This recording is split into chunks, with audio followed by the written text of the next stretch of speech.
right, cool. That's good. So I want everyone to close their eyes.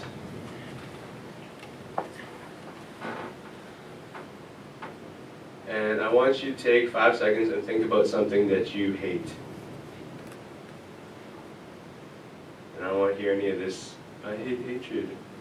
Yes, it's just like idealistic and new age-ish, so we're not going to say that. All right, everyone open your eyes. What do you hate? Early morning. Early morning. Boom! Kate, what do you hate?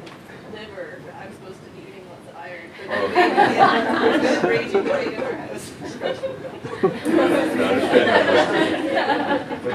Brother at the back, what do you hate? Yeah.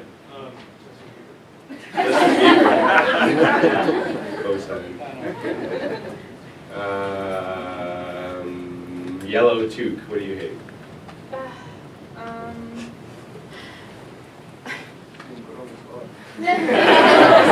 In addition. I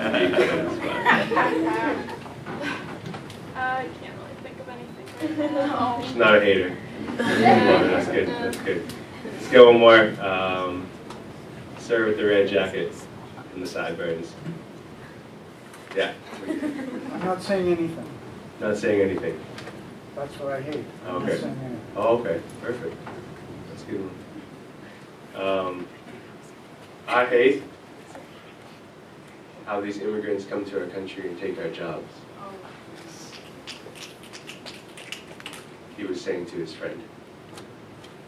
Pointing to me and Hardeep and Unji as if we didn't understand. He steps up to my till, and I want to grab him by his greasy, undone collar. I want to slam him against the wall and pound his bigot face into the ground before telling him my father came to this country as a 17-year-old, all fresh-faced and scrawny and yellow and immature. He worked at a Chinese restaurant during the day, burning his arms in the walk and scarring his hands in the flames before sprinting the 5 blocks to Carleton University where he attended classes he never had time to study for anyway. Night times meant McDonald's, where he scrubbed the floors for petty change before retiring to the back of a 1972 Firebird.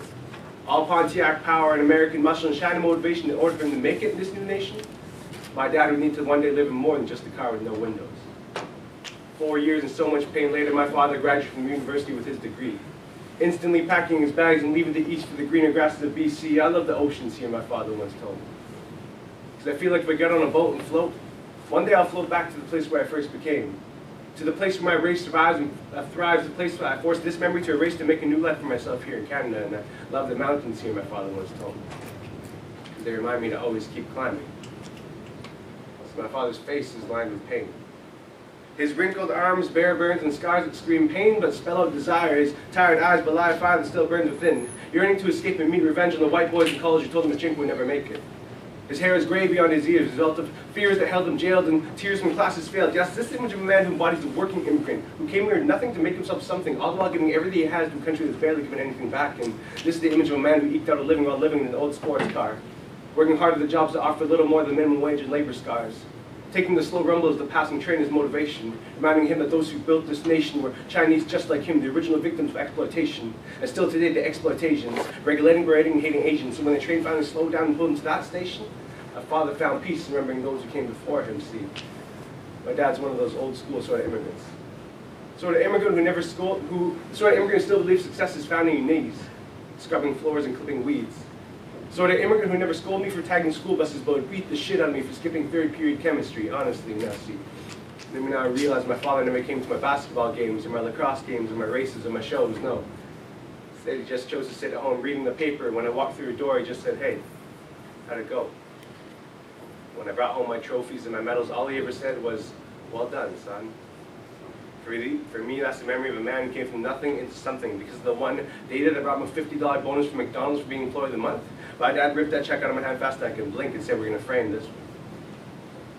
What about those, I said, pointing to my trophies.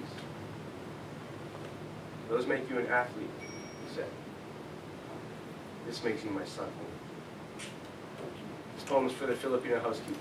It's for the Korean corner store owner, the Jamaican truck driver.